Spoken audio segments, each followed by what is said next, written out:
So, to get this effect, how do you apply it on your window? The fake stained glass. The fake look. stained glass. So, first of all, it's very important that you know the measurements of the window you want to jazz up. Just try to be as precise as possible. You do not want to end up with cracks on any side to make it look like more authentic. Usually they come with a layer that protects the stained glass plastic.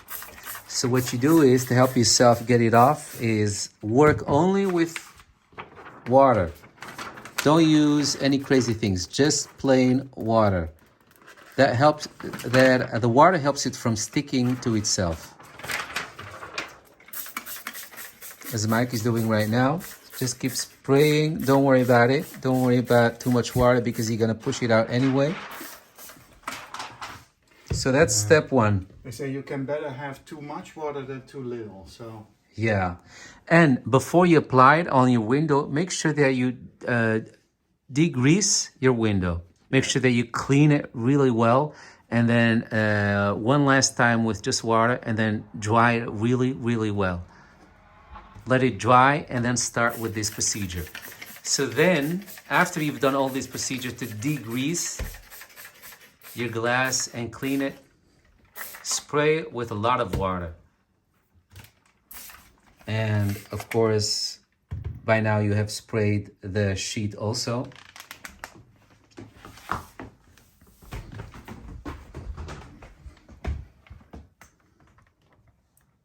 And align it really well. This is maybe the hardest part. Just align it really well because you do not want to end up with too much on one side or too much on the other side.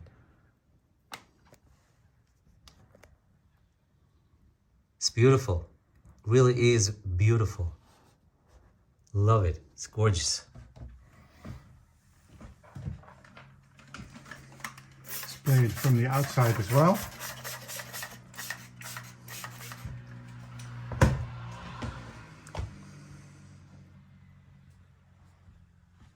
That spraying is what helps you to keep the sheet moving, because you need to move it a little bit, you need to adjust it, you need to line it. That won't happen if it has nothing that makes it glide over the glass. So that's what the water is for, to make it kind of glide over the glass as you're trying to set it in the right place.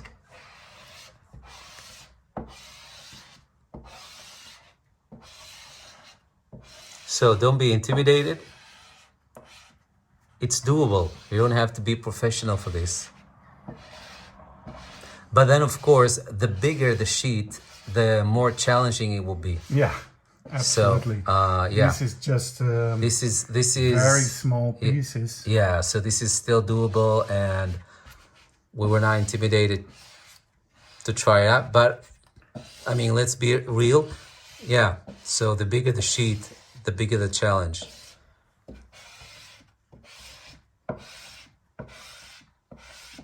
So this is how you keep pushing the water out, always from inward to outward. Start inward to outward. Never push the water in. Always push the water to the sides, from within to the outward. Yeah, like my assistant is showing you.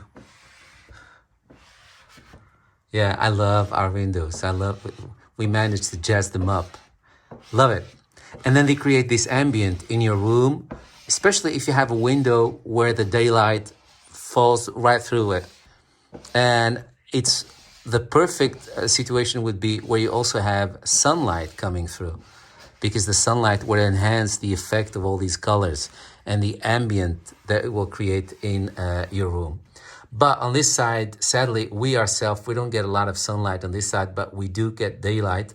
So you need some light on the other side, you know, to make it work. All right, and now dry it a little bit up. The more the water vaporizes, the better it sticks on the glass and the better it looks. So give it some time. Do the best you can and then leave it and give it some time. Yeah, after half an hour, repeat this exercise of trying to get all the water out as quickly as possible. And of course it helps because this specific pattern we chose is not a clear pattern. So Yeah. it's Oh, like that's it's- that's a good one, Mike. It's a good one. So it does help if you do not have a transparent plastic, because this one is a little bit forgiving. So if you end up for some reason ending up with a fold that you cannot take out, because it's very dangerous to keep taking it off and on and off and on. Yeah, I wouldn't do that. I wouldn't do that. No. So if it's something that you're willing to ignore, just leave it in there. But then it will help if you will have this kind of pattern, like I said, because this is just more forgiving than a completely transparent one. There it is. That's the one.